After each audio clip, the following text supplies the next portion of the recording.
Hello and welcome to HorsePlayer Happy Hour, the semi-final round of the playoffs, the penultimate edition, whatever you want to call it.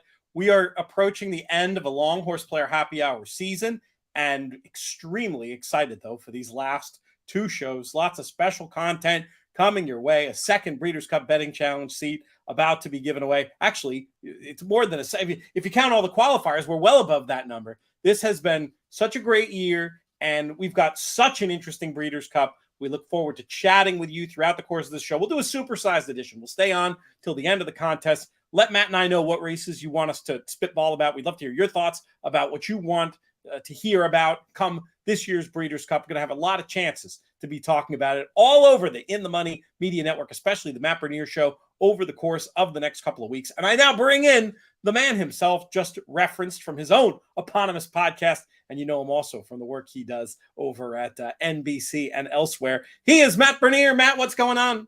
Pete, glad to see that you have breezed. You're off the vets list. You're back, ready to roll. Hey, man, I'm with you. This is one of those times now where I was up till the wee hours the other night going through. I'm putting together past performances. We may not have them yet, but I'm going through old PPs that I've got, copy pasting the PPs, putting them all together, trying to get a feel for what these fields for the Breeders' Cup could look like. Because, you know, I sound like a broken record, but trying to do all the work week of, it's a futile exercise. You got to get a head start on it if you can. And luckily, we know what some of these fields are going to look like. Exactly. And we'll have some advice coming up in just a little bit from Randy Moss of NBC, giving some advice on what he thinks the number one thing you can do at this stage to prepare is. I'll leave that in as a teaser. We'll probably go to that interview. We'll do a couple of races and we'll go to that interview. I'm not sure what time it'll be, but within the next half an hour or so, stay tuned. Again, we love it when you all contribute questions. I think that could be really fun. We got a lot of races to talk about as well. We'll say hi to Nathan joining us in the chat. Good afternoon to you, my friend. And yeah, there he is, popping up on screen and everything in that neat StreamYard feature. But Matt, really appreciate you holding down the fort last week. You did not want to listen to my voice for 5 minutes, let alone an hour. It was just, I was feeling fine at that stage. I could not speak normally. It was gross. Yeah, and this time of year too. I mean, just better to be safe than sorry. Give yourself a little bit of a breather, knowing the amount of things that are coming up over the next few weeks. Make sure the voice is there because there's going to be plenty of podcasts, going to be plenty of TV stuff, plenty of you name it, written, whatever it may be. AJ and I got through it. You know, like I said, it wasn't my cleanest show, but we had a couple of funny, quirky things happen. We had a late scratch.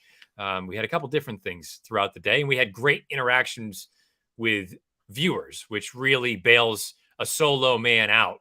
Because you have things to talk about with different people and different folks. And that's great. Again, we got through it. I thought it was all right. Hopefully plenty of meat on the bone for going forward. As we say hello to Rob, one of our regulars. Very pleased to hear from him and curious what he's drinking for this HorsePlayer Happy Hour. You look like you have a fine beverage and an even more spectacular mug there. What do you got? What do you got cooking? I have my favorite beer. It is brewed by Maine Beer Company. They're my favorite brewery, or one of my, like a top 5 in the USA. Which one is it? I live in Maine, and my go-to, granted you can't have too many of them because you'll be, loopy. I love lunch. Yeah, lunch is great. Lunch is my go-to. I have Fall up in the refrigerator. Nice. I haven't had yet, a coffee stout. But this is my go-to. I was texting you earlier that I'm on my first weekend. I've been solo with Letty Babe, the baby, before. Not for any length of time, meaning days on end. My wife is getting away with one of our friends in town for a couple days. So it's me and Letty Babe for the next few days. So I needed to make sure I had all the essentials to get me through from now until Sunday evening when the wife gets back. Maine Beer Company have like an important role in our family. So when Susan was pregnant with Perrin, she opted not to drink it all. She likes herself the hoppy beer. And she tasked me with getting her, for her first beer after childbirth, something special. She was like, get me something special, and I want it to be hoppy. So I consulted with all the resident beer nerds, and I said, I guess I'm looking for an IPA. And it came to these, cut me off. He said, this is not an IPA, but it's got, if hops is what she's after, she's going to love it.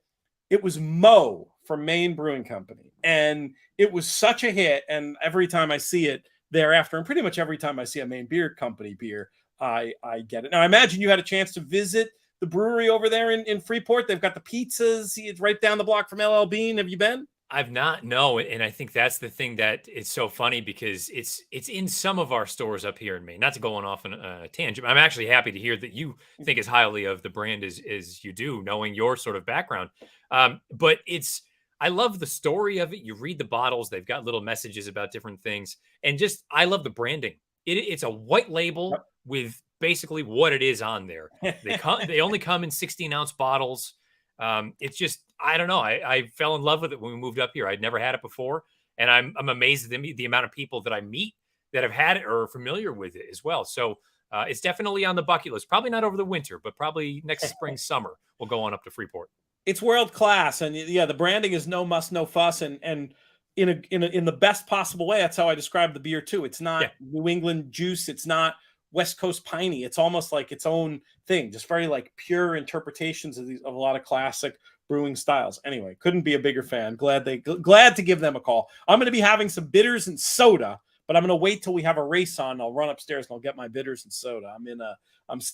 I'm taking this recovery from being sick thing very seriously and sticking with the non-alcohol for at least another day. I don't think I'll last the weekend, but that's the plan as it stands now. So we've got loads of races to talk about during the show. Maybe we start there, or no, you know what? Let's start with a look at the leaderboard, because I do think we have a minute, and I'm trying to pull up my notes. Of course, where are the notes when you need them?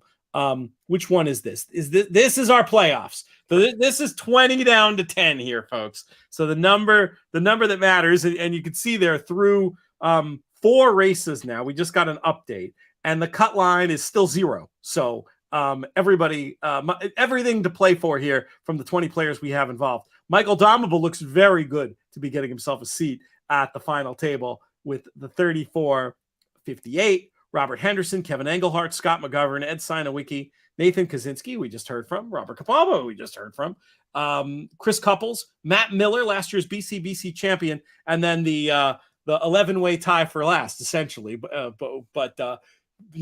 with these races left, 6 races, we're going to be on for all of them. We've got a real opportunity here to see some movement. And I think I'm going to do like last year, and I'm not going to go crazy. If people don't get back to me, they don't get back to me. But I'm gonna, if you're at the final table, I'm gonna at least hit you up to do 5 minutes with me for next week's supersized edition of the show. I thought that was fun and informative, getting to meet so many of the viewers in that context. You up for that? You up for me doing a bunch of pre-tapes?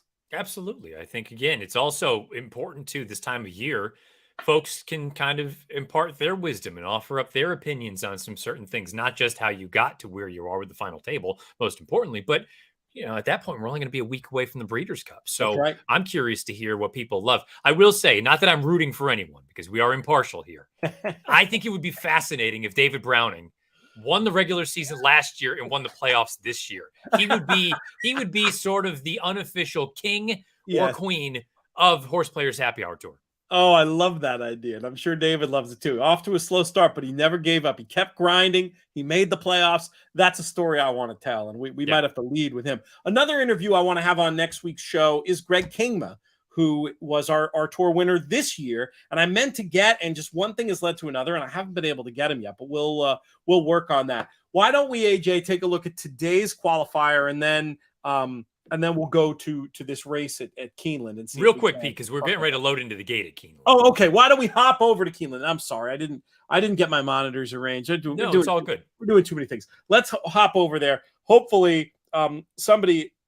This is a race where I actually had a strong opinion. I really like bipartisanship in here, kind of a lot. The Meet Graham Motion's having. I think it's a great setup as well for a late running type. Did you have a strong opinion in this race? I wouldn't say strong. I'm playing a double from this race into the next race, just going one by one. I'm using Champagne Lady. I respect bipartisanship. She's the class of the field. I like that Champagne Lady can be close, but isn't dependent on having the lead. That's how she won in her most recent start, was from just slightly off of it. And I don't think this distance is going to be any kind of an issue. I thought the return to Kentucky Downs was solid enough. She's 4-1. Clearly I shouldn't say clearly. I mean, you're the favorite at 2.5-1. It's a pretty wide open field. I thought beyond the favorite, you could really you could throw a blanket over 3 or 4 of them, including your Champagne Lady. I decided with the hot connections and the expected race shape that it should just all set up perfectly for bipartisanship. But I take your point about Champagne Lady. This could be a great situation for stalk and pounce tactics. And given the hands that she's in, both in the saddle and back at the barn, I do not expect her to be some, speed crazy in here. I'm thinking maybe coming out of the Kentucky Downs race, she could settle a little bit and get the job done. However, for bipartisanship's sake, I'm hoping she decides to engage early, and the last move is the winning one. And I'm expecting that last move to come from bipartisanship, who's here about to load. I'm a little surprised that the amount of money flown down on the inside is taking. She's 5-1. I know she's got an affinity for Keeneland, but I thought Champagne Lady was just a better horse, and they're only separated by about a point now, a point and a half. And Flown more or less runs her race. She's a high 70, low 80 type.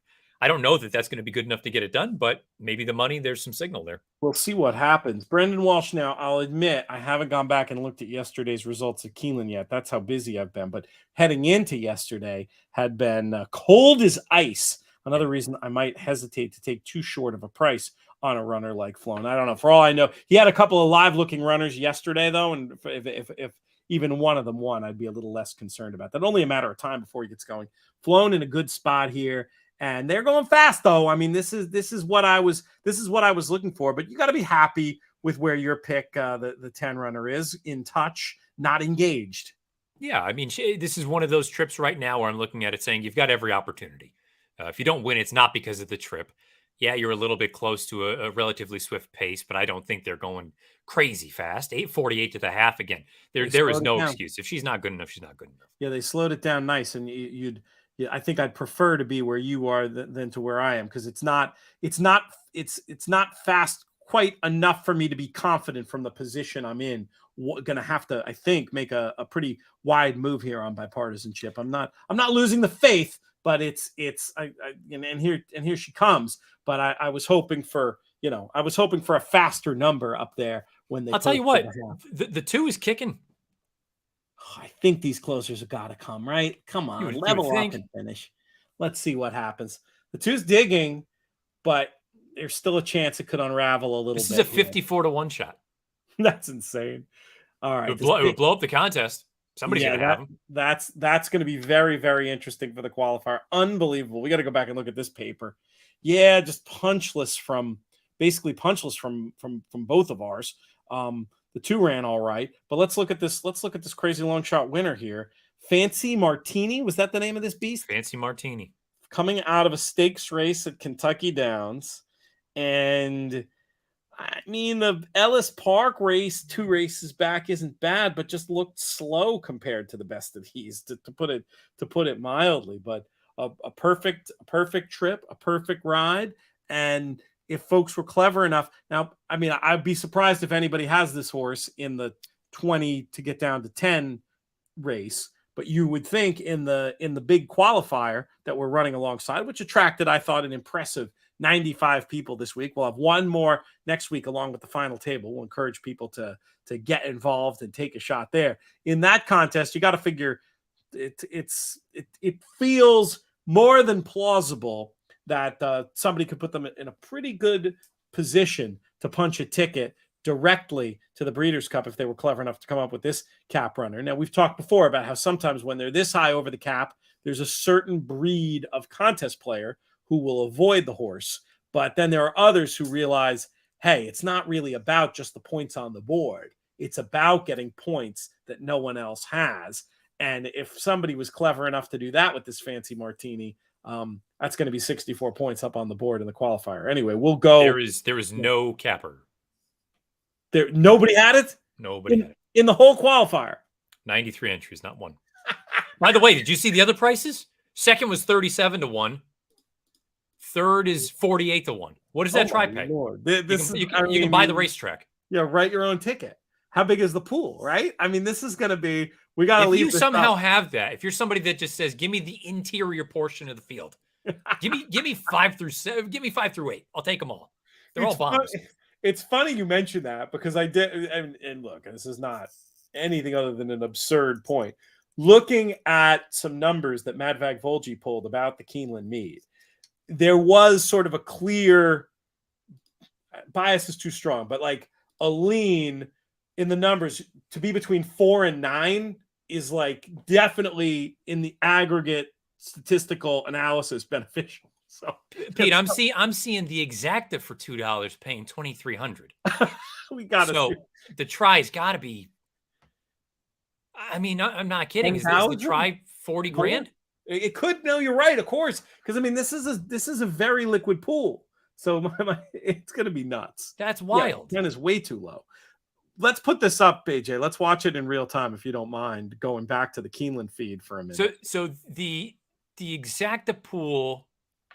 I'm sorry. The exacta is 2,700 for 2. 6 over 8. The pool was 274,000 for the exacta. So if you assume the try is slightly less, maybe, what do you think? Call it 2.25? I mean, yeah, that feels about right. Take out your whatever their takeout down there is. Take out 20 just for a round number. I mean, it's probably 22.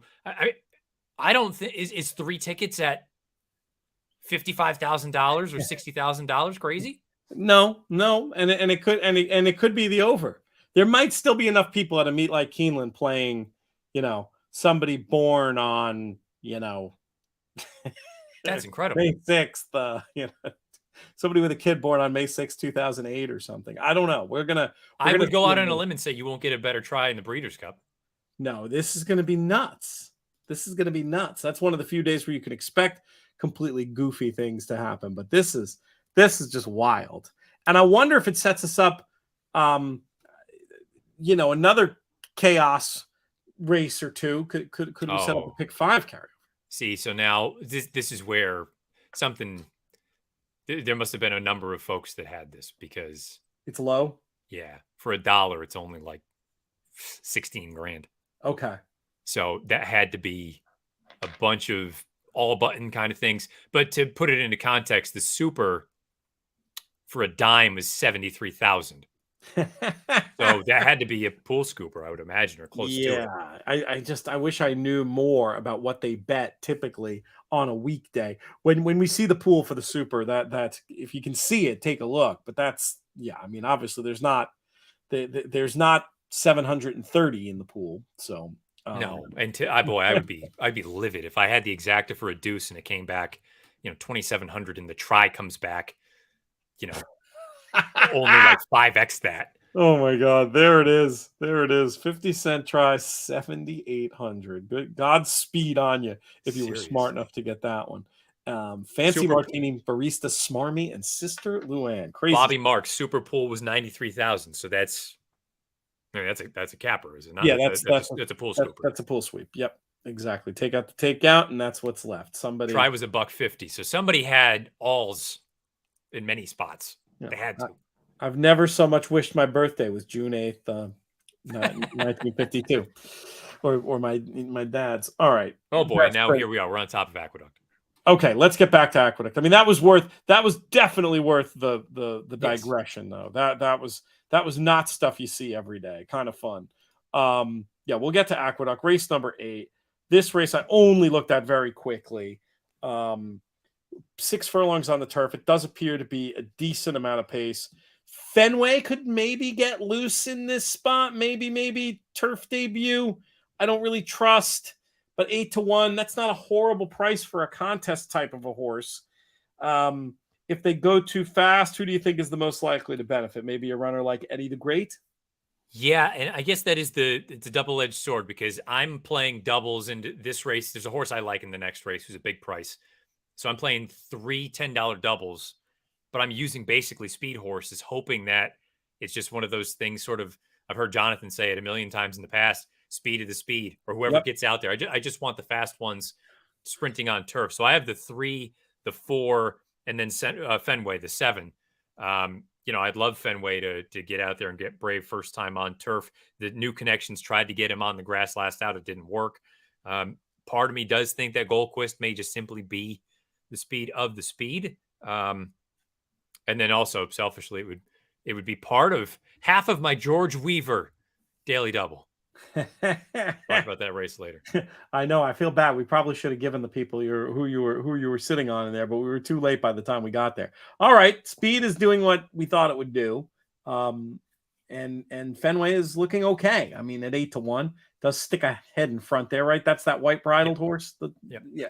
So now we just see if the horse can run on turf at all. But I don't mind at all. First time on turf.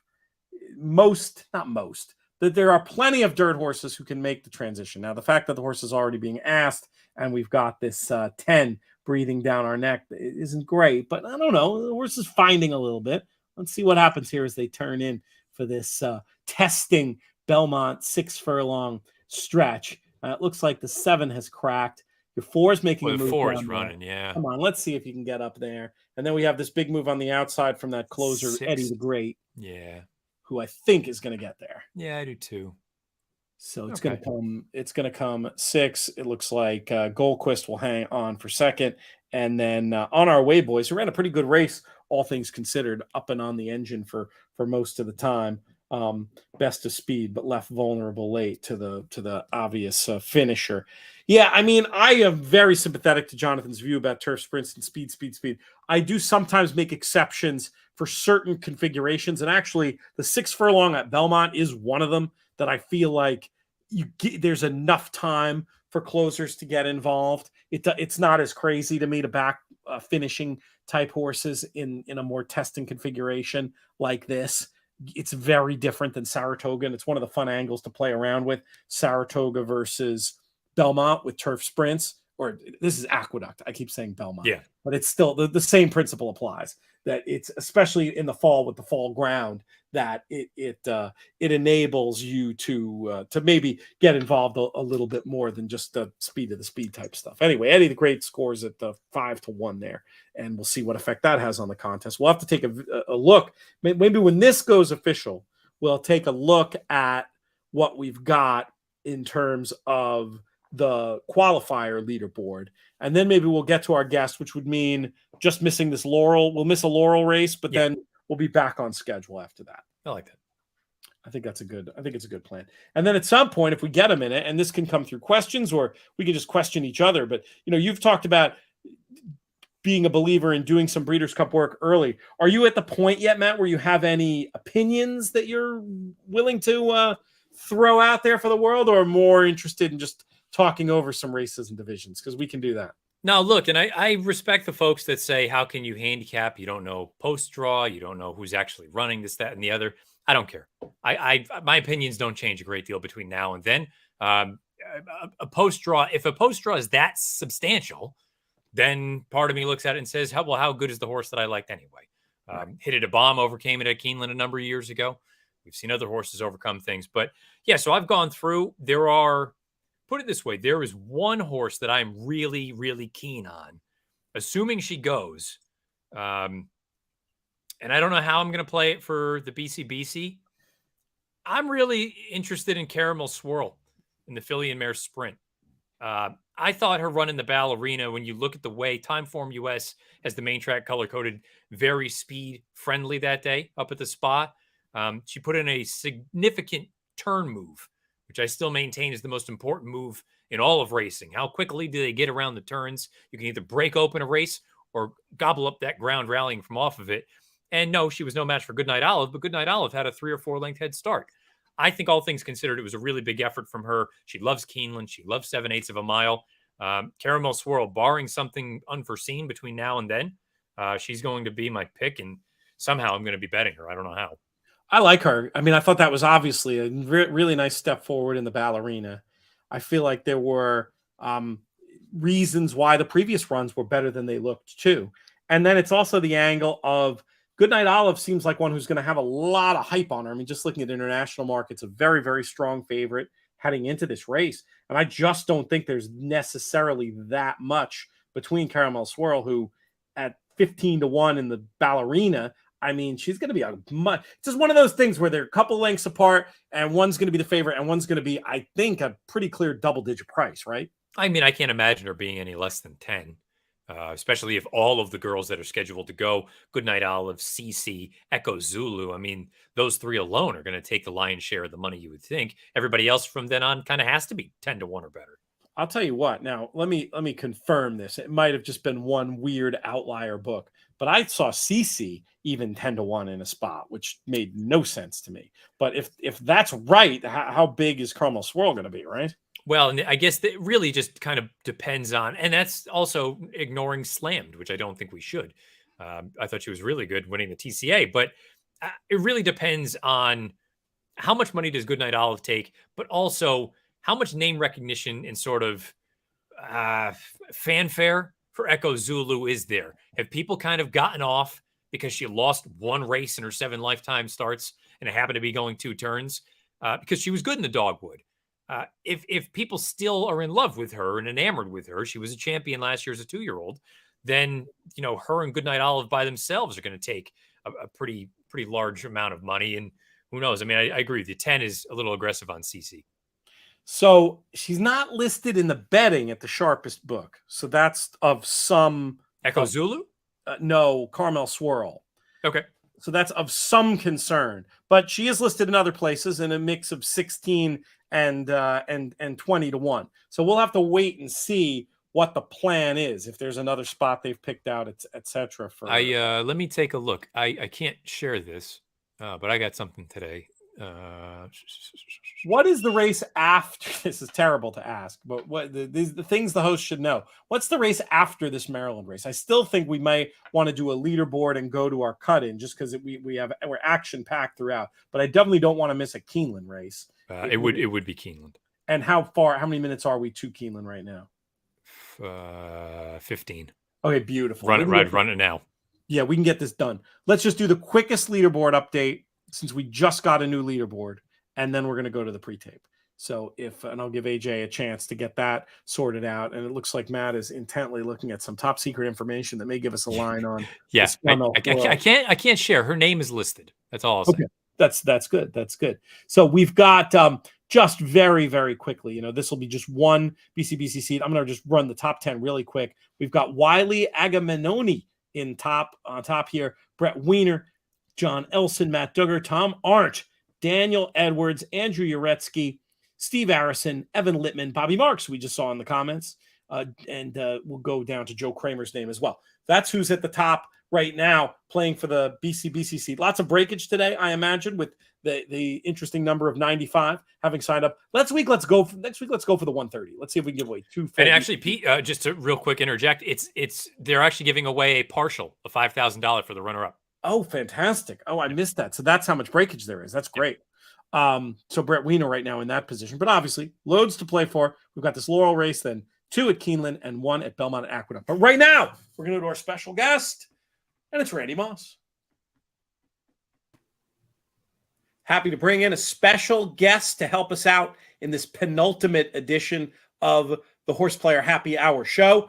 He is a man you know from many places, including NBC's coverage of the Breeders' Cup. We'll talk to him about that. He's also a member of the Buyer Speed Figure team. And as we've mentioned already at this point in the show, very happy to have Daily Racing Form coming along as sponsors for the remainder of the HorsePlayer Happy Hour season. I'm speaking, of course, about Randy Moss. Randy, how are things? Pete, it's nice to be a special guest. I like that very much so. Yeah, I'm excited. I'm here, obviously in my home office right now, but for the better part of 2 weeks, Jerry Bailey in Florida and me here in suburban Minneapolis, we've been nonstop preparing for the Breeders' Cup. We're literally eyeball deep in all kinds of paperwork and past performances and historical charts and interview notes and things like that. So we'll be ready to roll, I hope.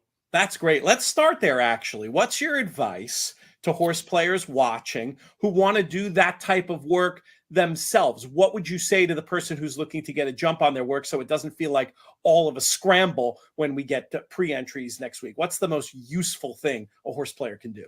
I think the most useful thing is to watch race videos and the list of contenders for the Breeders' Cup is widely available on a lot of different websites. You can go to DRF and you can click on their Breeders' Cup link and you can get a race by race preview of the expected fields and the top contenders and such. And then you could go from there and, for example, go to Formulator if you have access to Formulator or any sort of race replay purveyor. and you can go back and you can watch the replays of those horses in their most recent prep races and get a pretty good idea of what kind of form they're in leading up to the Breeders' Cup. And you can find a lot of sometimes, occasionally some hidden nuggets watching video like that occasionally can pay off. No doubt about it. And Breeders' Cup is unique in that you have enough time that I'd say, even if you're not normally a replay watcher, what a great time to start and at least get yourself familiarized with these horses. Sometimes when it comes to contests, I tell people, look, if you have a limited amount of time between when the past performances draw and when the races are, that's probably not the best time to just try to become a trip handicapper. But when you've got this extra period and we pretty much know who's going to be running, I think I turn that advice on my head and say there's no time to start like the present. For the international videos, obviously YouTube, a great source of that. Yeah. I know you can find some of that stuff on DRF. Any specific advice on where people can watch some of the international replays now that we have a fairly clear idea of who's going to be making the trip? YouTube is a great resource for that sort of thing. Also, Racing Post, which is loosely the equivalent of DRF over in the UK. Some of their race videos are available without subscription. Others require a subscription. It's not cheap. It's I think $30 or $40 a month to subscribe to Racing Post, but you can cancel at any time. So if you want to start a subscription in the month or so leading up to the Breeders' Cup, that's a nice resource as well. Videos outside of Ireland and the UK, I think YouTube is probably your best resource, but be prepared to listen to race calls in French or Italian, and you have to spot your horse early and know exactly who they are. Get to know who the silks are. Yeah, Racing Post, a great resource. At theraces.com, I'll put in a plug for the home team as well. And there is some French video on there also. So check out your various subscription options and you can come up with something great. Let's talk about the event itself. We're going to do a separate video, which folks will be able to find very soon on YouTube, which is a deep dive into the Breeders' Cup Classic. Other than the Classic, what are some of the races you're most looking forward to watching and betting? Pete, we have production meetings leading up to, obviously, to the NBC coverage. Lots and lots of meetings. And one of the questions that's always asked of me every year by our production staff is, which race of all the Breeders' Cup races is sort of like the turkey this year? Is the one that's the least interesting, the least compelling, the weakest field? And we'll pick that race in our NBC coverage to load up all of the promotional things that we have to do and less race analysis leading up to that particular race and more sort of the must-dos that you have to do from an advertising point of view. And I can usually pick out one of those races every year. This year, I told him, I said, there is not one. Every race is really, really interesting. Jerry Bailey and I are sort of bemoaning the fact that in our NBC coverage, this happens occasionally due to time constraints and things like that, scheduling. There are two races at the Breeders' Cup on Saturday that will not be on NBC. And it happens to be the Turf Sprint and the Filly and Mare Sprint, which are two absolutely sensational races, right? The Turf Sprint, you've got our champion Golden Pal going up against Highfield Princess, who is the soon-to-be crowned champion sprinter in the UK. And it's going to be a fascinating battle between those two. And then, of course, the Filly and Mare Sprint with, Echo Zulu and many others in there is extremely deep as well. So there's a lot of races I'm looking forward to. International participation always sort of whets my appetite for the Breeders' Cup. And right now, pending pre-entries and who might get in and who might not, there are, I think, a total of 51 horses that have booked their connections, not the horses, their connections have booked plane reservations to come over to Lexington for the Breeders' Cup. So we're going to have a pretty robust international participation this year as usual. So many good storylines. One race I'm really looking forward to what you guys do with on NBC, and a race that maybe many years would have been that race to get the promotional stuff in. Not so this year. This Juvenile Turf Sprint has all these great storylines. I'm particularly intrigued by what you guys do with the Tyler's Tribe story, not to mention Platinum Queen and that whole saga as well. This is going to be a great race, I think. Oh yeah, I mean you've got the Platinum Queen who just won the Abbey at Longchamp in a race that is totally foreign to Americans, even beyond the fact that it's held in France, for 2-year-olds and up. Now, the Platinum Queen beat older horses in that race with a massive weight break, of course. That's the other side that's the flip side of the coin when you have those races in Europe. But, I mean, she did beat older horses in her last start at 5 furlongs on the turf. And now she comes over. Blackbeard is right now booked on the plane to come over for Aidan O'Brien, a top 2-year-old sprinter in England and Ireland who is extremely quirky. It's going to be really interesting to watch the lead up. I'm talking about when they're on the track, from the time they're saddled till the time they get to the gate. Blackbeard can do some pretty interesting things out on the racetrack. And just getting him to the gate is going to be an episode all its own. But when they do get him into the gate, he is sensational. You mentioned Tyler Stribe, who's a perfect 5 for 5 against easier competition. Obviously, but boy, he's looked good. Speedboat Beach from the Bob Baffert barn was dynamic in his debut on the dirt. He won his turf debut in the Speakeasy at Santa Anita, not quite as dominating, but he's got a ton of speed. Wesley Ward's got Love Reigns in there. I mean, from top to bottom. There are other Europeans as well that are talented, but yeah, it's one of the real interesting races. It's going to be a fun one. Let's pin down to one horse in particular you're looking forward to seeing what they do at this year's Breeders' Cup. If I held your feet to the fire and said, tell me the one, who would it be? Other than Flightline, I guess you're talking about. Yes. We're doing that. That's a whole other video. Well, I think to me, the most interesting race from a handicapping perspective, top to bottom, and this is not just zeroing in on one horse, so I'm a little bit evading your question, and I apologize. That's okay. But it's the distaff. It's the distaff. To see Nest versus Malathat versus Search Results versus Clariere versus Society, right? There are 5 horses right there that have legitimately good chances to win that race. And, you know, we've seen how dynamic Nest has been against 3-year-old fillies.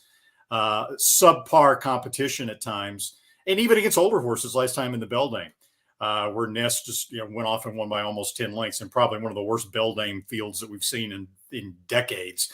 But still, I mean, she was so visually impressive. Malathat is now back to clicking on all cylinders. Clariere had an excuse for her most recent loss. Search Results was only beaten a half length by Malathat in her last start in the Personal Ensign. Society is probably going to be in a situation in the distaff where she controls the pace. When you look at the past performances, the only horse that's expected to run in the distaff that could be considered a pace rival would be Search Results. And you wouldn't think that Chad Brown would have a strategy of going out early after Society when he knows he's got Malathat and Nest sitting right behind him. So Society is likely to control the pace. And she has been brilliant in her last couple of starts in that same particular strategic situation. So Nest in the distaff, if I had to pick out one horse, would probably be it, just because of the quality of the field behind her. No, it makes sense to me. And I think Clariere, ignored right now in international markets, might be the one I end up landing on in that spot, just because of price. I mean, you make a great point about all the different ways you can go. I guess it sounds like the Latruska is not going to be going forward after the disappointing last race. Is that what you're hearing? Thankfully, yeah. I mean, it was sort of clear going into the Spinster that she might be at age 6, that she might be on the downside of her career, and the way she broke in the Spinster and the way she ran after that, I think it's pretty obvious, even to Fausto Gutierrez, that it's time to pull the plug on Latruska and start making babies with her. Yeah, Advantage Society as far as the pace scenario goes. Can't see Search Results after the result in the Acorn being too aggressive on the engine once again. Anyway, Randy, really appreciate you on here. Before we let you get out of here, give us the rundown on when the NBC coverage, NBC family of networks coverage for the Breeders' Cup is going to be on air. That's a good way to put it, Pete. The NBC family of networks. Of course, NBC SN is no longer with us. That's been the home of some of the early coverage of the Breeders' Cup in past years. And it's been sort of rotating ever since then as to where we have horse racing. We'll start Friday, all day Friday, from 2 to 6 Eastern. The Breeders' Cup coverage will be on USA, which is part of that NBC family of networks. Then Saturday, we'll kick off at 1 p.m. Eastern, right after the turf sprint and the filly and mare sprint. And then that'll be on USA from 1 to 3:30. And then we'll flip over to NBC proper the rest of the way from 3:30 until 6 p.m. or even a little bit after. Great stuff. We remind folks you can get ready for the Breeders' Cup with the DRF Breeders' Cup package. That's on sale now over at drf.com. Make sure to check that out. An important tool in your handicapping arsenal. And if you want more from me and Randy, check back in short order on the In the Money Media YouTube channel, the first of our Monster Pods. We're going to do them a little differently. Rather than have the giant video on YouTube, we're going to release a giant podcast, but on YouTube, we're going to release them as individual videos, and we can get those further thoughts on the classic from Randy there. Randy, we'll be talking soon. Take care, Pete. Always a hoot to talk to him, and interesting to get his early perspective on some of these Breeders' Cup races.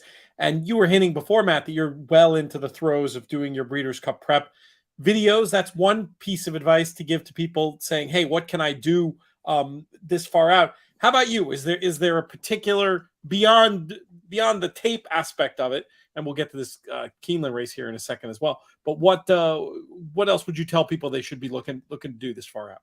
I think you can go back and look for key races, or even go the opposite direction, look for negative key races. Try to find races where the form may look good on paper, but what if the horses come out of the race to then go on and do? Because you may have some instances where some horses are going to be short prices or shorter prices over the 2 days that come out of a race that's fast and looks great on paper.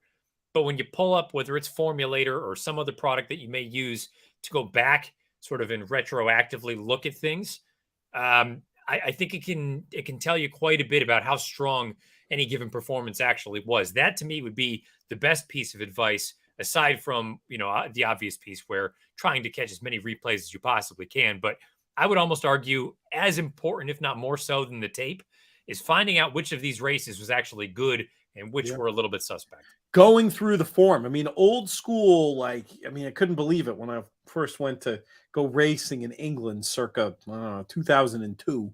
And they didn't have, what we have is inline form, right? You look at past performances. But what they used to have is essentially something more on the order of charts that you'd look through and just try to link up and see who ran against who and how they did subsequently. These days, and I say this, I can give a glowing plug because we do have DRF now as a sponsor for HorsePlayer Happy Hour for the rest of this season. They've expressed an interest in next year too, which is exciting.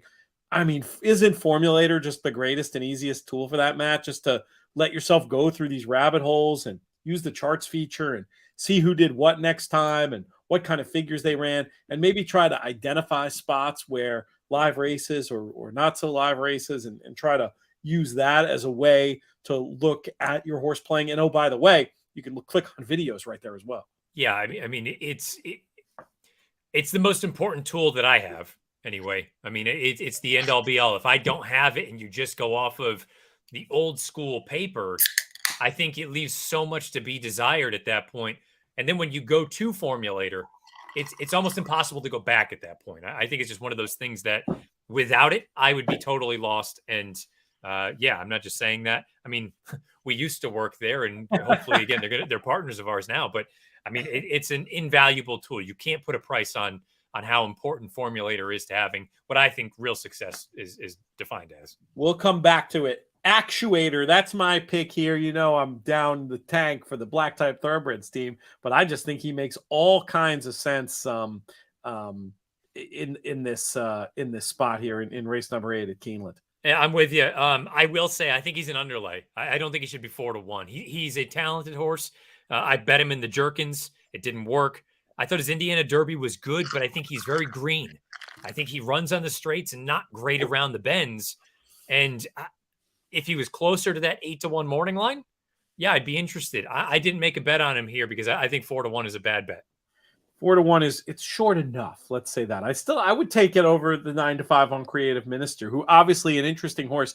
I think the angle on Creative Minister here that's a little bit interesting is back on Lasix. This is a horse who's looked so one-paced of late, but maybe back on Lasix can run to some of those more dynamic and exciting runs he had back in the spring. We're about to find out here as they approach the first turn here at Keeneland. What do you think? Who do you like where they are? I don't mind this actuator spot too badly. They got to be going a pretty good clip up front, and I'm trying to see who else is out there. You've got the 50, the 16, the 6, and I don't know who's between horses. It looks like E5 Silks, but I don't know for sure. It does. I will say I agree with you in the logic of, it's a very strong outfield. The logic of taking actuator over Creative Minister. I would have still taken the inside horse, Pletcher's runner, St. Tappet at 3 over actuator at 7-2. But, we'll find out. The race is, the real running has already begun, and you're starting to see some of the pace setters back up. Yeah, this is fast, and I'm hoping now actuator has sort of settled in, waiting to make a run, which may well be the right strategy given how fast they're going. Who's this horse on the outside making a move? I think that's Creative Minister. Okay, that's Creative Minister. Interesting. Well, we'll see if he can. We'll see if he can sustain that one. Yeah, the 13's out there. This 43-1 shot with a substantial advantage, but could run into a hole here because they've gone really quickly with that 6 and 113. But not stopping yet. This horse on the outside trying to dig and get bearings and come at him, but that's the only one. And I'm not sure that anybody's getting there. And I had made idle comments about a pick 5 carryover, and this is the kind of horse that could potentially make that dream into more of a reality. Trademark getting the job done at a very, very big price. This horse made no impression in stakes races at Ellis Park and Charlestown the last 2 days, but in here made a decisive move in the middle of the race. And this is a BBN racing runner who just ran out of his skin, getting back on the Lasix. I mean, that's going to be the first thing that pops into my head. Yeah, I mean, I got nothing for you. On paper, this one is hard for me to really see that performance coming. I guess the only thing is to always, Vicky Oliver, she can fire with a good one from time to time, especially at Keeneland. And again, this one ran a hole in the wind. Fine effort from actuator. St. Tappet, I believe, was 3rd. Maybe it's a photo for 3rd. Yes. Well, I don't know who's inside, but might have been the inside runner. Yeah. I mean, look, the pace was very, very swift, but take nothing away from the winner.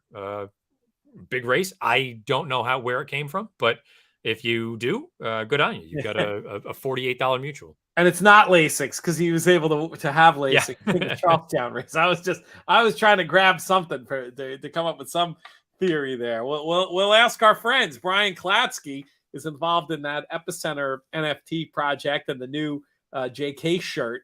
We'll have to ask him what the heck that was about. Right now, I think it's a little impolite to say, how the heck did your horse win? I'll probably just text it. Boom. What do you think? That probably a little more socially appropriate. You know what, though? I see, and that's the thing. Maybe it's me not having any real skin in the game from an ownership standpoint. I would like to think owners are objective also and look at it and are like, yeah, we deserve to be 23-1 in this race.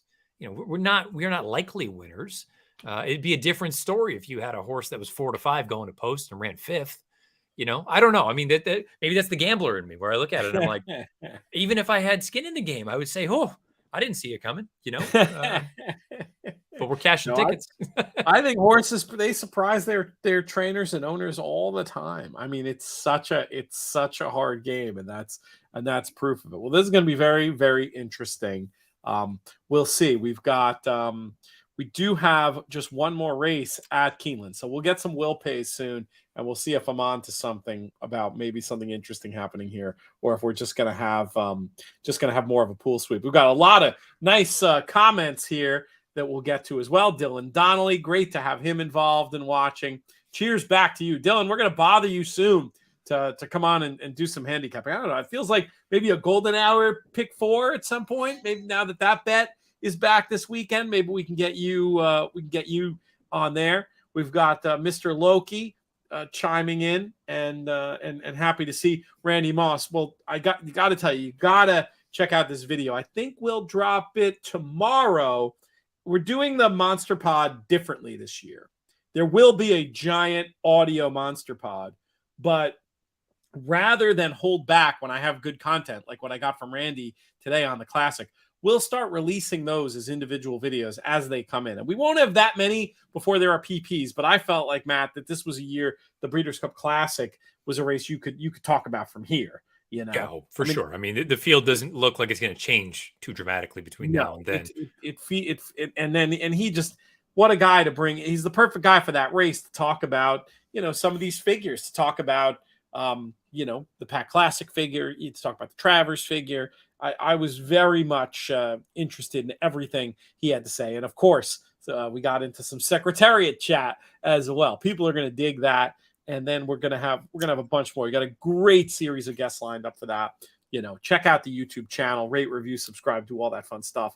What are you thinking about doing content wise for Breeders' Cup? Do you have first things first, we got to go over this race because they're loading into the gate. Oh my God. I keep getting caught out. We're loading that Aqueduct. Why do they run on top of each other? Let's do that. You had a horse you liked in here. Let's hear about it. Yep. Capital Gal, the 8, across the board bet for me. First time taking on winners. Needed the class relief last out to get the job done. I'm a firm believer in Aqueduct being a very quirky turf course. Some horses love it. Some horses hate it.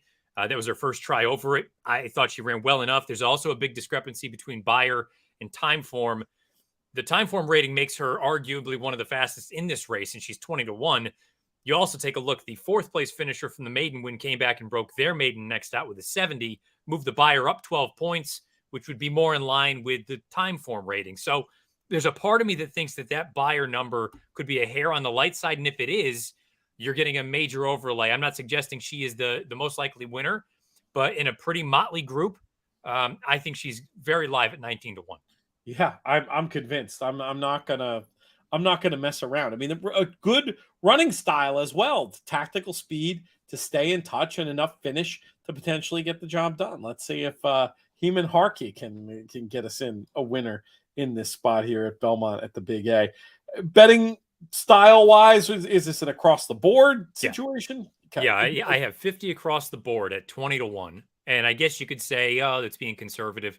At the same time, if she runs second or third, even a show price at this kind of number is going to be what, $8?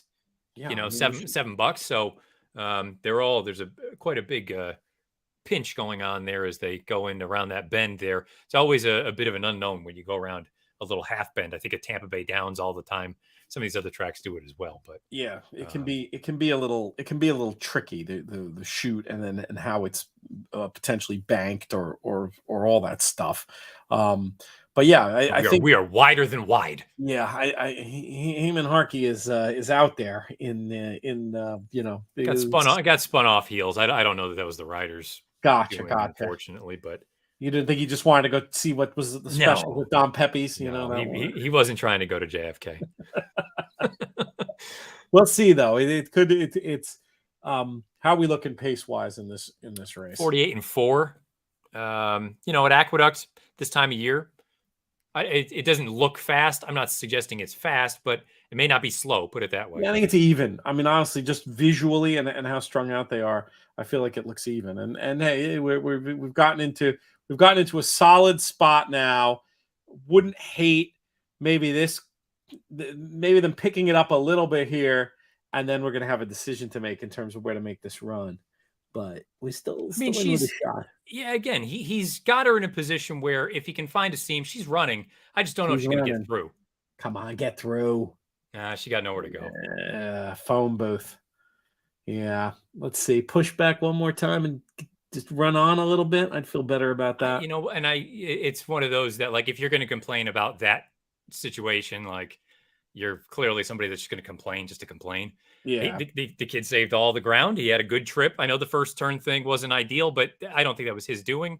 And he just couldn't get any, there was nowhere for him to run. So I thought he gave a fine ride, and I think she would have kicked if she had clean run. Unfortunately, like you say, she's in an absolute box right here.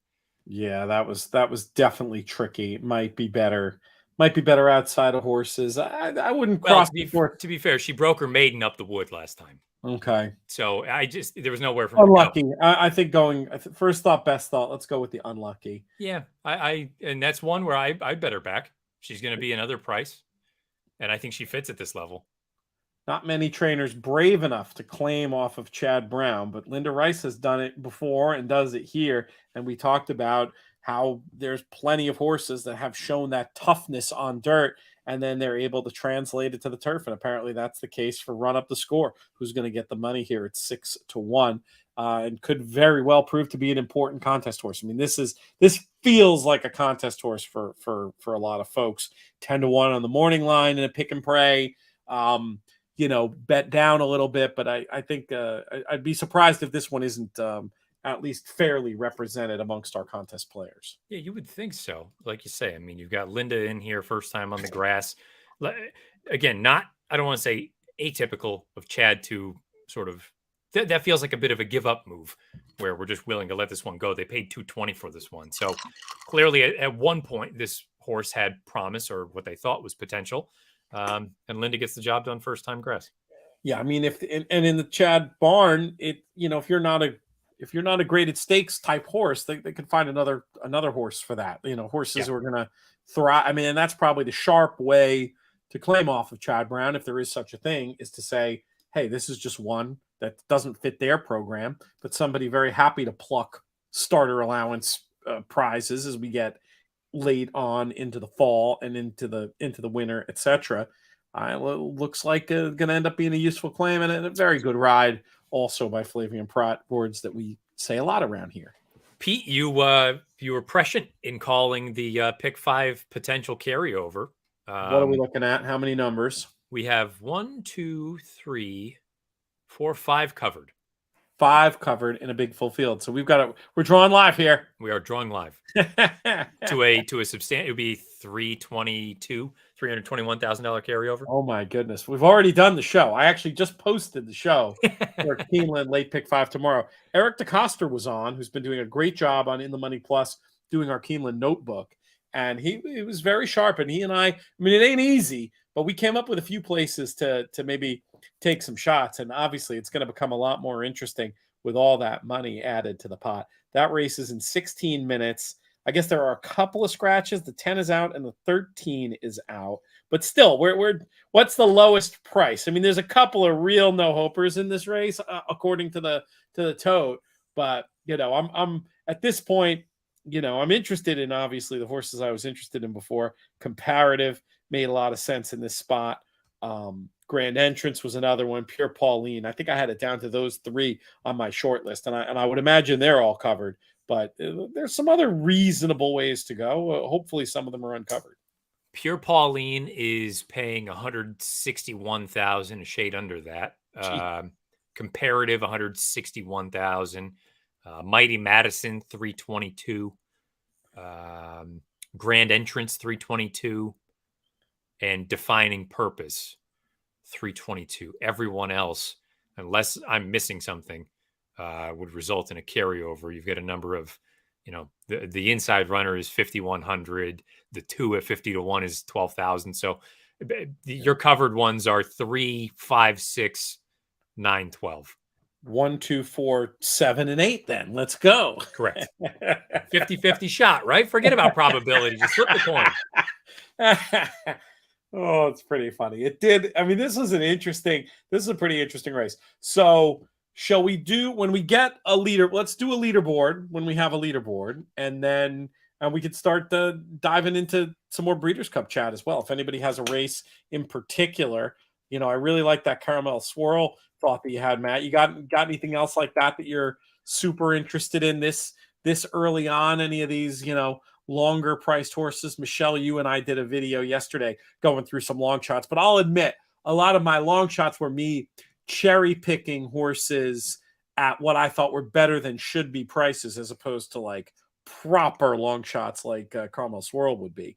And there we have, this is the overall qualifier. So we've got Mike Thomas in first, Bobby Marks, Mike Thomas in third as well. Enviable position, though. He's on the same horse with the forerunner here. That's Wits and Wagers. Actually, an interesting long shot once again.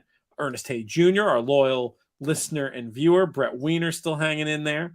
Wiley Agamemnoni hanging in there. Eric Brothers, Matt Duggar, Michael Bryant, Brendan Snodgrass, Seth Morris. I'll do the top 15 just because. John Van Neal, John Elson, and John Fasola. So definitely been a bit of a turn up on the leaderboard since we came on air, Matt. No surprise given some of these crazy prices we've seen, especially at Keeneland. And we'll see if anything crazy happens in this nightcap. To your answer, or to your question, I should say, I think it's a fascinating year, and I talked about it a little bit on Howard Kravitz podcast the other night.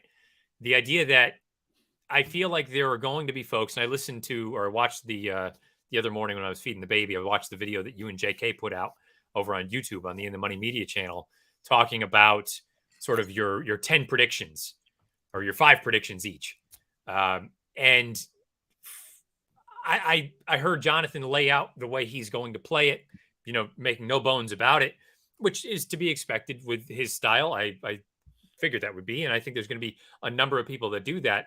The only thing I brought up with Howard is, and this goes back to something I brought up on my show a few weeks ago, just purely on, your standard wagering numbers and odds and things of the heavy favorites. You're probably going to have somewhere 4 to 5 of them are going to lose, of these horses that we think are just absolute slam dunks.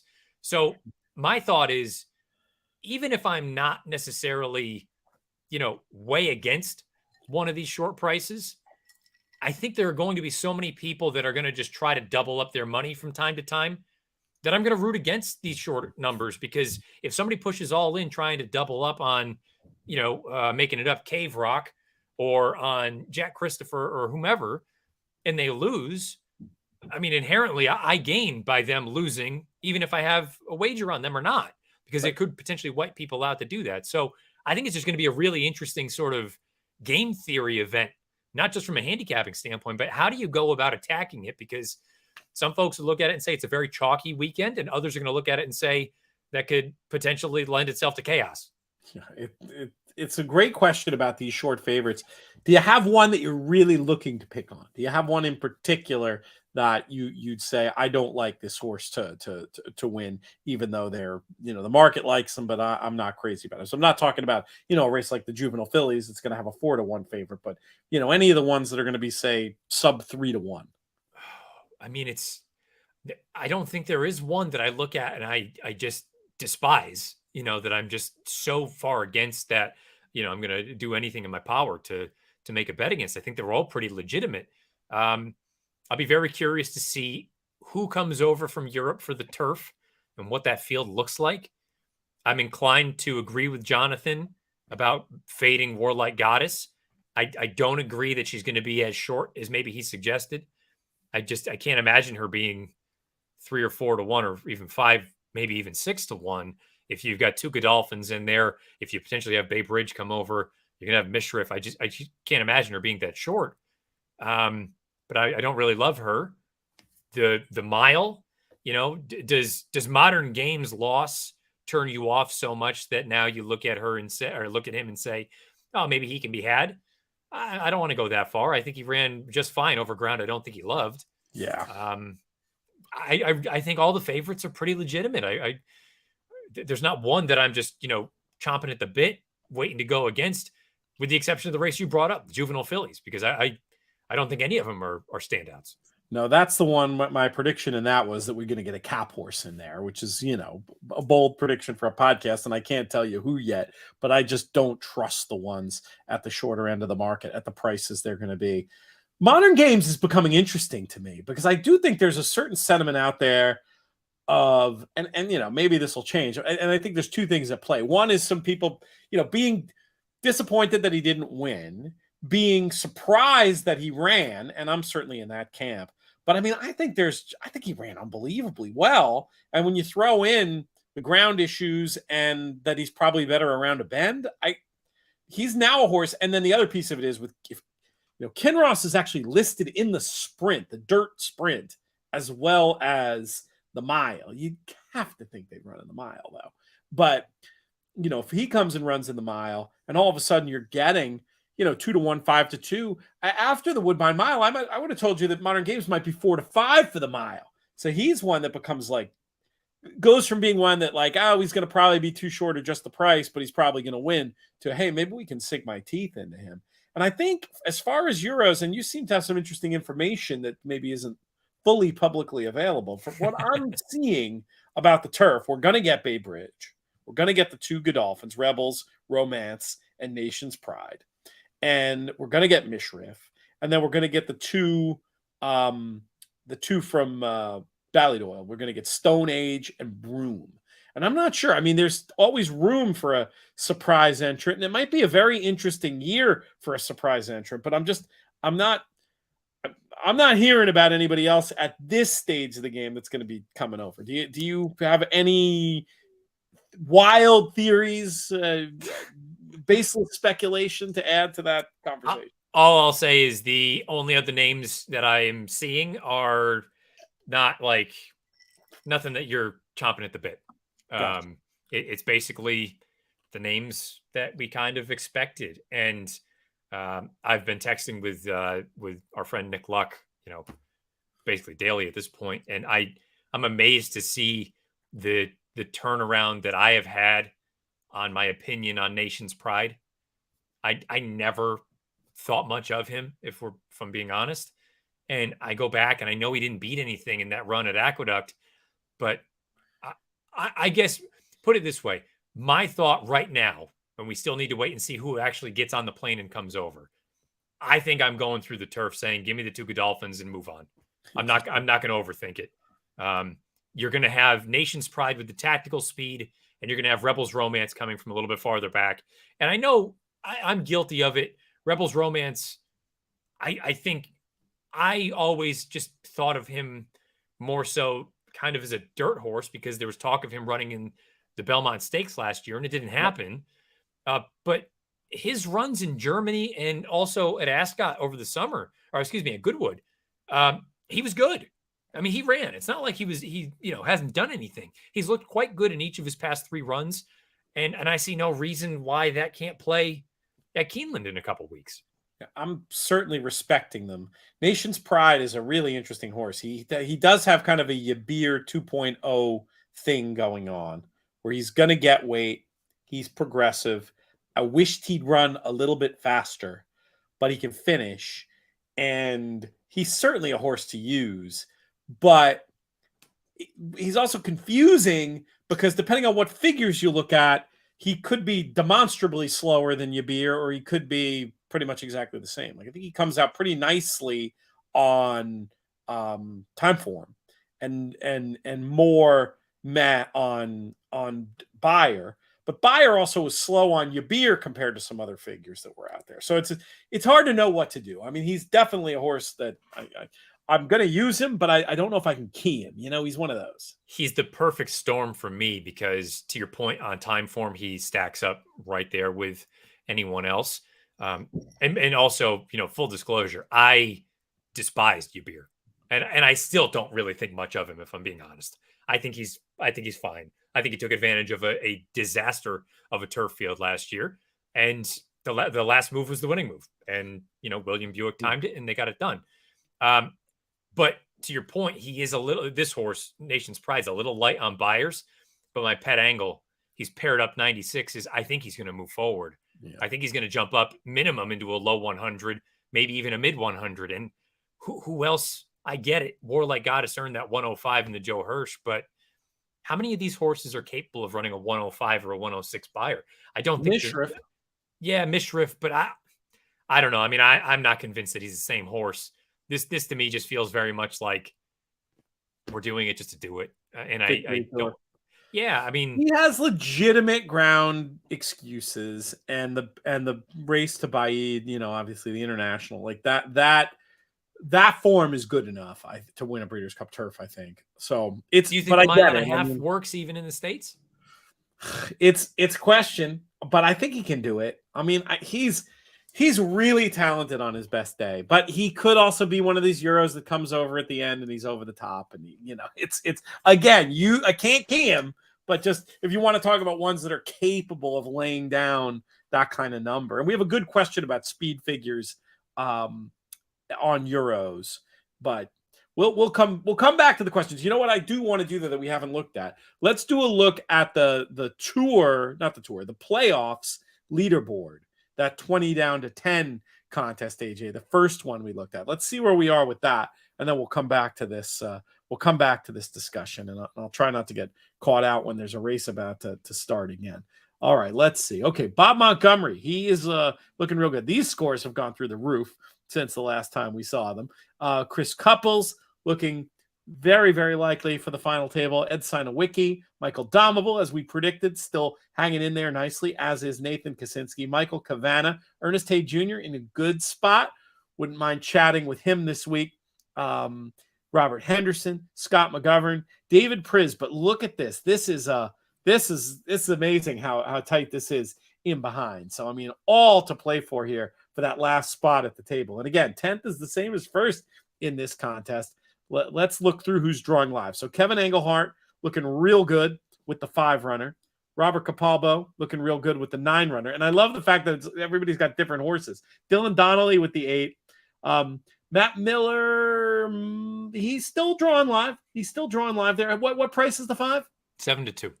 7-2. So yeah, I think he could get that. He could leapfrog Scott McGovern potentially. It's fascinating. Let's see, for our David Browning narrative, what price is the 4 here? 13. I mean, I love the fact that basically everybody's drawing live. Yeah, there are very few that are mathematically done. Yeah, and even somebody like Robert Henderson, who has that entry down there, doesn't he have the higher? He's still in good position. I didn't realize that before.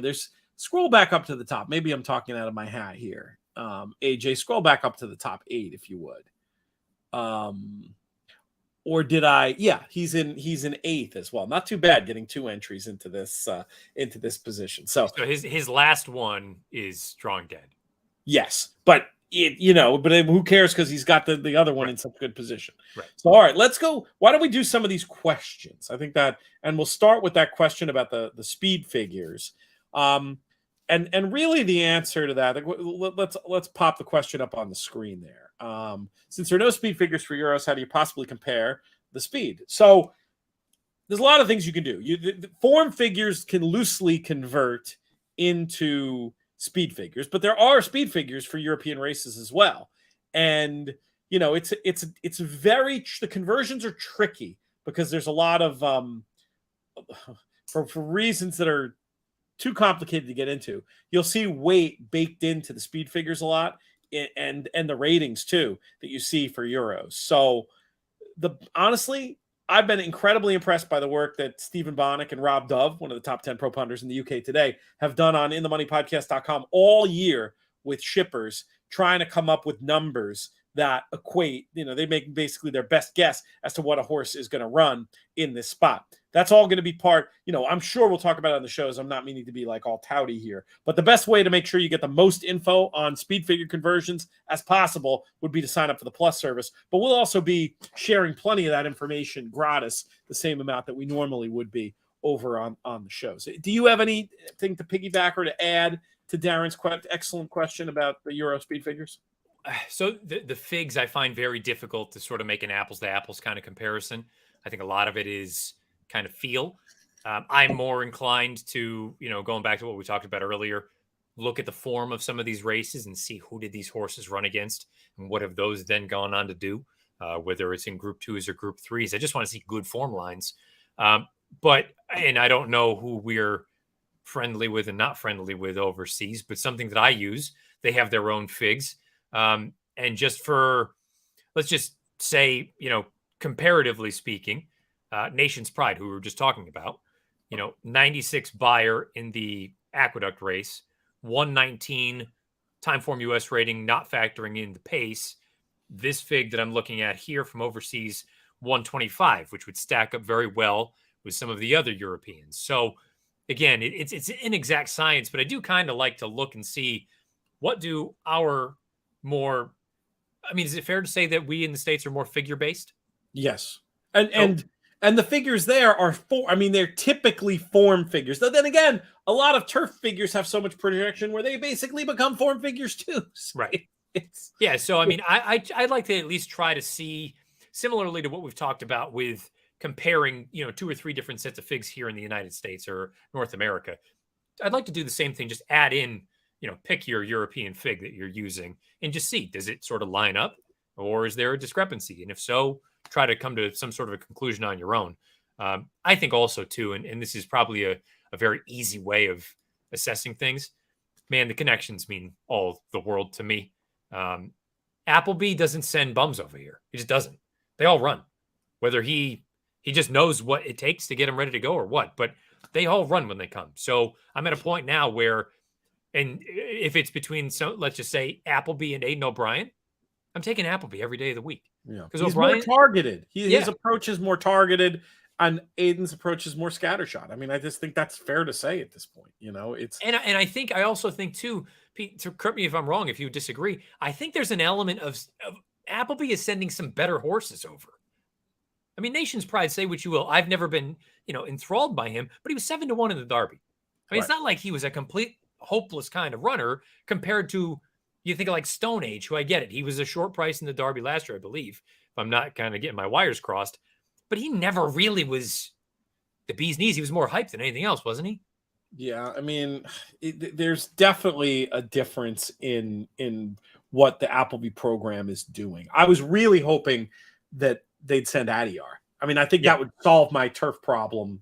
I'm with you. I think it'd be pretty simple. And with as lightly raced as he is and all that, I was expecting that. But I'm guessing that's not we don't want to. There's got to be something. He's been so targeted in who he sent, I'm guessing, and we could pop the Keeneland feed up there, AJ, whenever. There's got to be something about the horse, how he travels, big horse. He's concerned about the ground or something. There's something about him, I'm guessing, that he just thinks the USA racing won't suit, or they're looking at Asian targets or something that the Breeders' Cup just does not fit. But he's different sauce. One thing to button up the figure conversation, you just have to be careful about when the weight is built into the figure and the weight is not in the figure.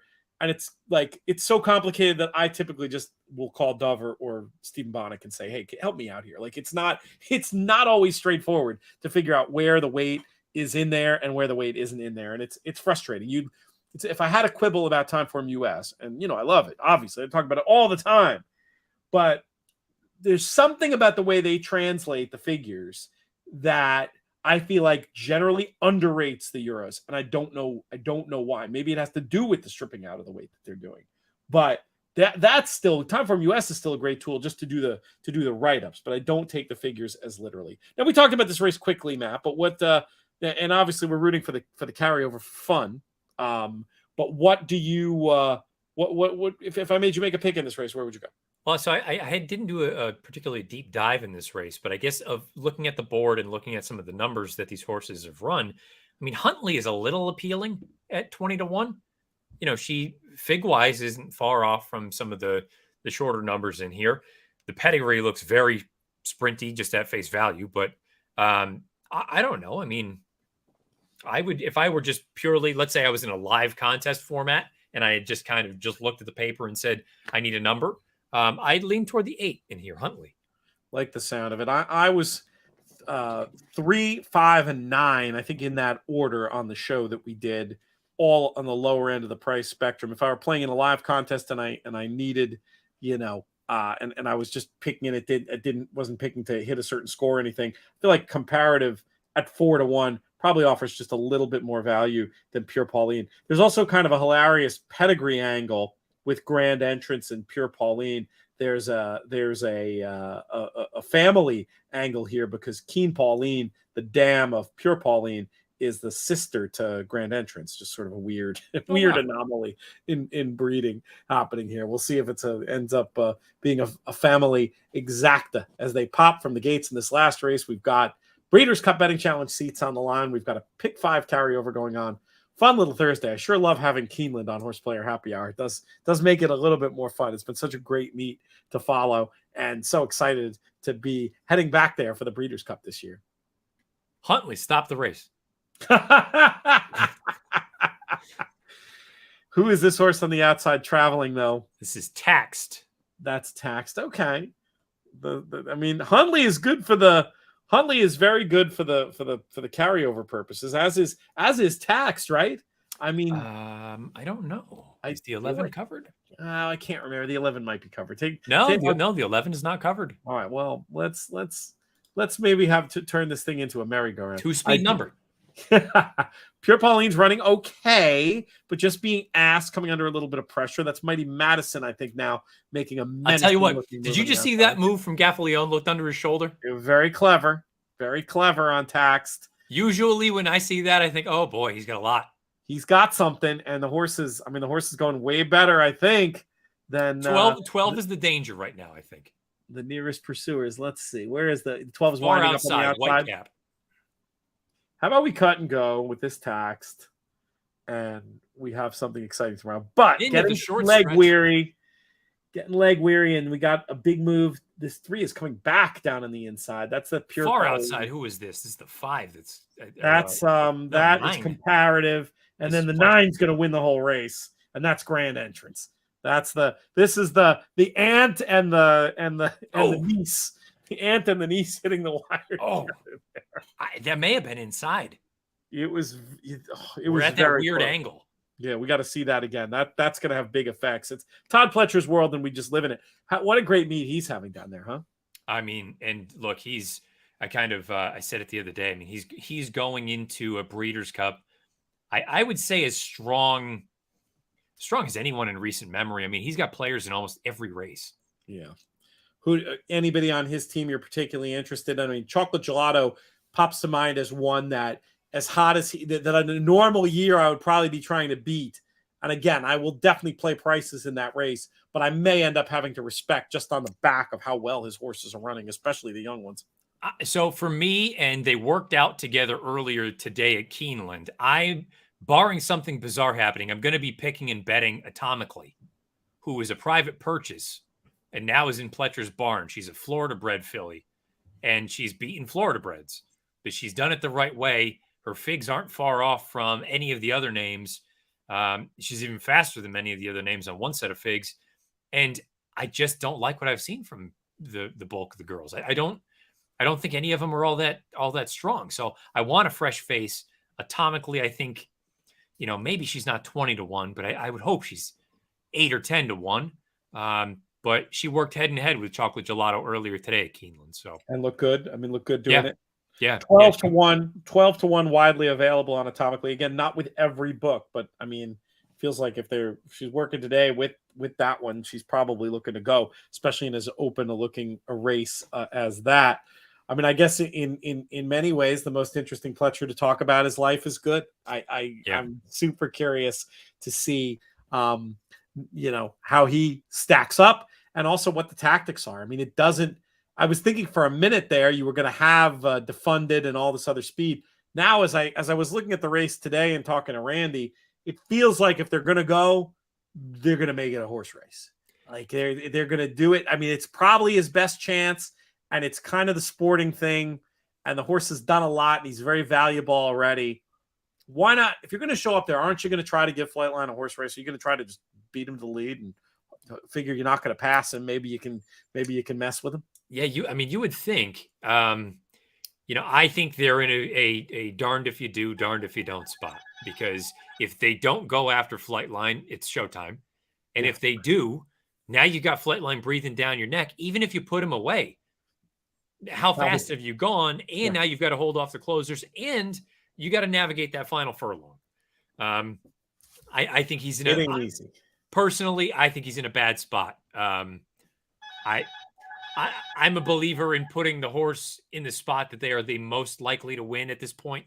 I think he would be, I mean, to be fair, the dirt mile is a war, but I think he'd be much better suited there. I think it's neat. I get it that it's sort of the sporting thing to do. I don't know. I mean, I just think he's in a really bad spot. To the point where I'm probably going to throw him out entirely. Yeah. I mean, it's so funny because the strategy to win is also the strategy to run last. 100%. To me, honestly, that you probably just summed it up. He's a winner off the board type for me. Yeah, and win is very, very tough, given the way that it shakes To answer out. your other question, and I mean, I get it. I talked to Dan Illman earlier this week on my show. Maybe it would be you'd be taking off of the ideal trip. I thought Annapolis showed something. I know he had a dream set up there, just not set up, but dream trip saving ground. I firmly believe he is that kind of horse, that he's got the Wise Dan, the Tepin trip in him. I'm growing increasingly intrigued by him. I thought I was just going to circle modern games and move on. I think Annapolis has got a chance. That would be an exciting one, and certainly one that, that as hot as Pletcher is, I'm going to take another look at. I mean, in my brain canon, that was a race that was going to go to the Euros, but there's a few reasons why it makes sense to take extra looks at him. The way he stepped up the last day, he really is looking like a much better horse than he was previously, which only makes sense given where he is in his career. We're about to get these prices here. It does look like the 3 won that race at Keeneland, so no carryover to worry about. And we'll see. We could already go in and figure out what that means for our final table. But we'll wait and read the top 10 names. But what are your plans, Matt Bernier show wise, for Breeders' Cup? Have you thought about how you're going to handle this year? Yeah, still a little bit TBD. We've got one show left before that final week. That final week, I'm probably inclined to do what I've done for some of the other big races, whether it's the Derby. And by the way, they're legging up the 9 again. It is a dead heat. It's a dead heat. Oh my God, a family dead heat. It's a heater. Now this is going to be fascinating from contest standpoint. Oh my God, what a mess for the contest. Because if you had the 9, I hate to tell you, you're not getting $12. No, but you're also, but the play. Oh boy, yeah. I thought it was odd that they kept showing the 3 just milling around. Yeah, that's what it was. I mean, the cameraman, I think, definitely had a thing for the 3 in this spot. But I mean, that's just too funny. How'd you like to be the breeder? I mean, that's just terrific. Oh well, to be fair, those it's tough being Stone Street.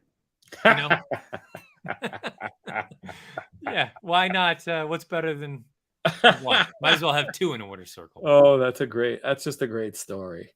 And Todd, again, to your point, yes, Pletcher's red hot. Might as well you got 2 winners instead of 1. Yeah, there you go. How does that work for trainer standings? He gets both, right? I was going to say, I mean, it's like an exponential increase.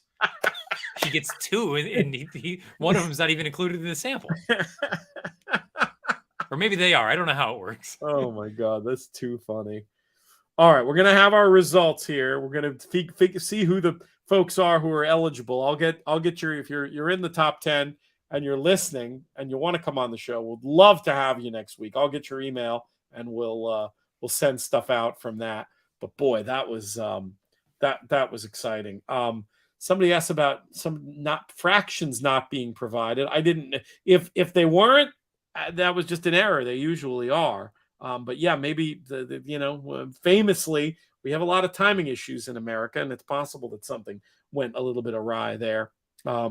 Timeform US, a great source. We know how hard Craig Mulkowski and the team work going back, and when there's suspect fractions and numbers, making sure to correct and have the best possible info in there. And obviously the buyer team does similar work as well. So when it comes to the figures, I'm sure that stuff will all get sorted out. Taking an extra minute here to get these mutuals up. Once we have those, we'll have these leaderboards and we can bid you adieu. Do you? I got a question for you. Do you have a European that is not sort of top of mind for many folks right now that you could see in any race, kind of getting a little bit ambitious, or one that you want to use or you're thinking about using in some fashion? The news of the day ties into this. I was taking a little bit of a look at the Richard Fahey runner that Nick Luck broke the news was coming today as one that I took a quick look at in terms of figures. And I said that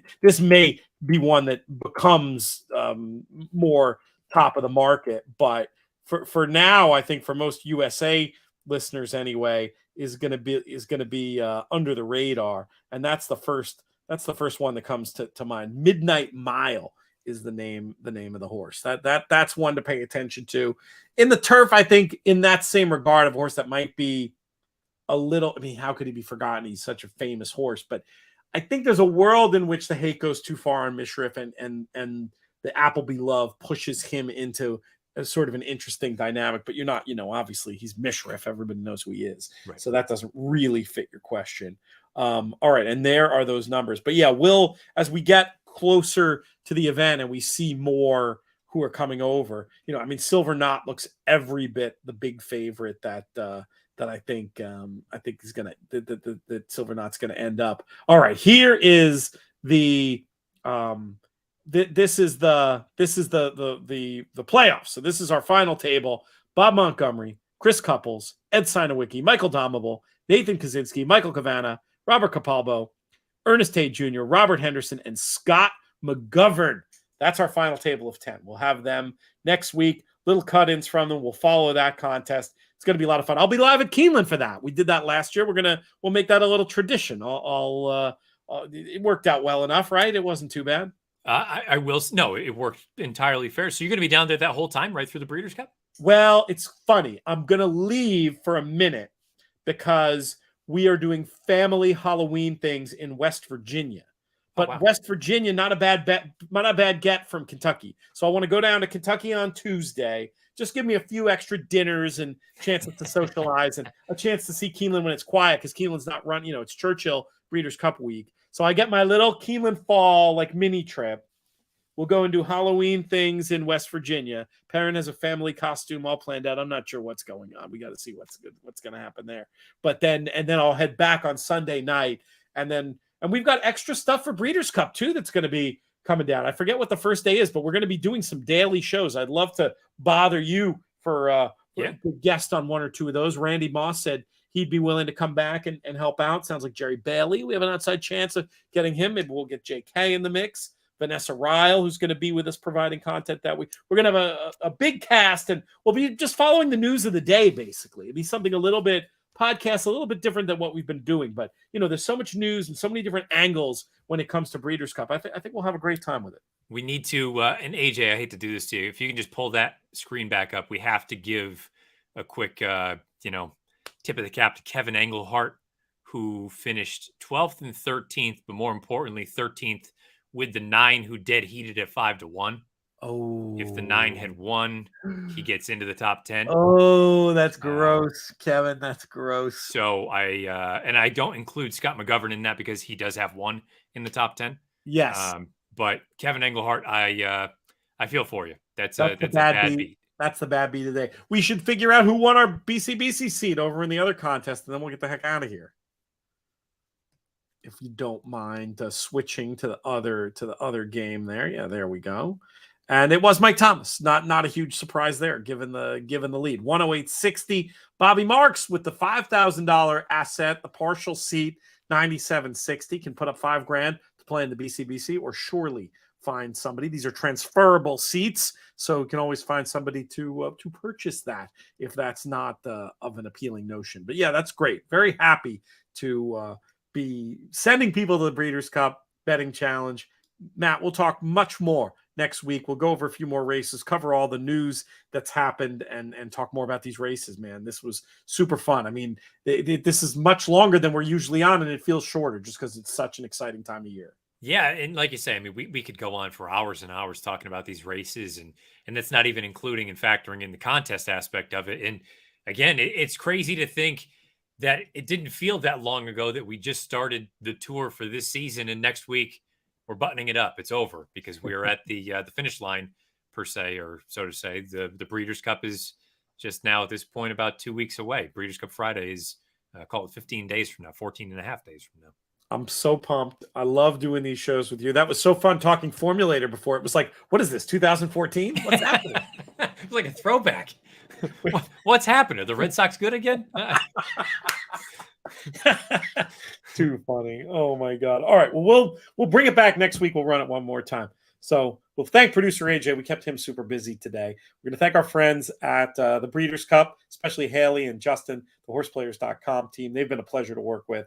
Matt Bernier will thank you one more time as well. We want to thank everybody out there for listening, for watching, for playing along. One more opportunity through us next week to play in a qualifier. Sign up early. You can try to feed in horseplayers.com had those feeders going real early, which always helps participation. Let's get you involved in that. And that could be great fun too. So check out horseplayers.com. Make sure you get involved. Our new old partners, sponsors, whatever you want to call them, Daily Racing Form. Check out their Breeders' Cup coverage as well. This show's been a co-production of the Breeders' Cup and In the Money Media. On our side, our business managers, Drew Coatney, our chief creative officers, Jonathan Ginchin. I'm Peter Thomas Fornatal. May you win all your photos.